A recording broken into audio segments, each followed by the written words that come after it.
Добър вечер, уважаеми дами и господа. Вие сте с класацията, аз не мога да пея.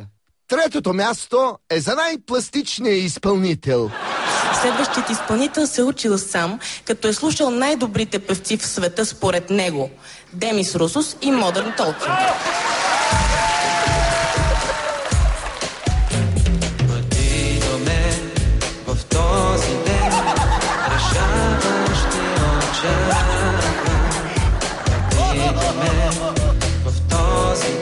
Това е по мотиви от песента "Соколът с куцото крило". Щастие голямо, зная, очакват ни трудни дни. На второ място класираме човекът Вибрато. Следващия изпълнител е роден в град Стара Загора. Той работи като юрисконсулт, но дълго време е бил радиоводещ. Той е фен на Джордж Майкъл, на Металика, на Депеш Мод и Георги Христов. Every day and every night you are always in my mind. Baby, can't you see you are special girl to me?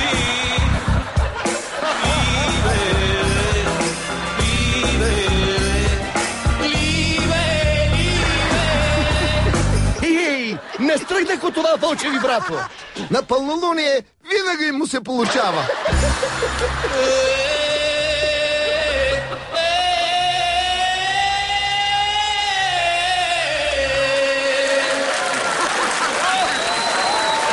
На първо място е един истински талант. Парчето се казва "Не вярвай", но ние вярваме на Бегача. Той е автор както на текста, така и на музиката и на аранжимента на творбата.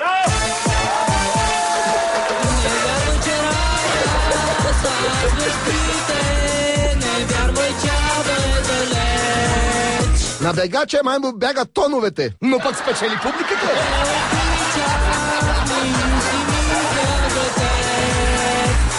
Бегай, Бегач! Мани, бегай, че стана страшно.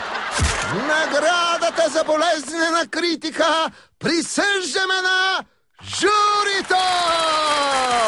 Тук има композитори, певци, журналисти, поети, но няма онази специалност, която би могла да се произнесе. Какво на Имам микрофона? предвид психиатър. Ако участваш в Евровизия, ще ти трябва психиатър. Да. Имам предвид психиатър, защото, разберете, когато става дума... Да. Не знам дали има и добра охрана, защото ако се появят луди, които не са толкова добронамерени. Охраната едва ли ще ни предпази тъпанчетата? По-скоро им трябва предварителна селекция. Не, някои хора бяха от друг конкурс. От конкурса... От конкурса ние не можем да пеем. Хората не са сбъркали конкурса.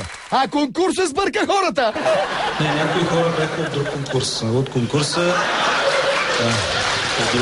От конкурса ние не можем да пеем.